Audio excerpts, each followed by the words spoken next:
శ్రీ సత్యసాయి జిల్లాలోని అంతర్జాతీయ ఆధ్యాత్మిక పట్టణం పుట్టపర్తి ప్రశాంతి నిలయంలో సత్యసాయి బాబా శత జయంతి ఉత్సవాలు మంగళవారం నుండి అంగరంగ వైభవంగా ప్రారంభమయ్యాయి. వేద మంత్రోచ్చారణలు, వేల మంది భక్తుల సాయి నామస్మరణ నడుమ వెండి రథోత్సవం నేత్రపర్వంగా సాగింది.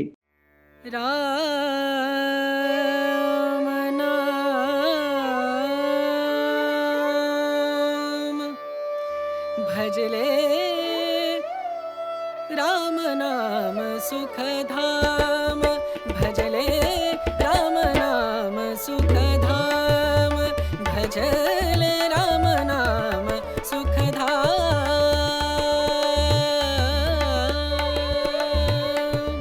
तेरा पूरन हो सब काम तेरा पूरन हो सब काम भजले राम नाम सुखधाम भजले राम नाम सुखधाम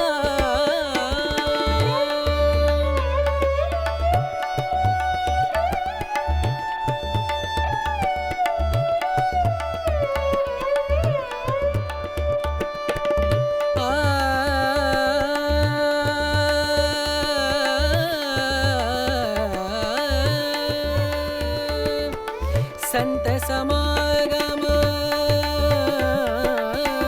संत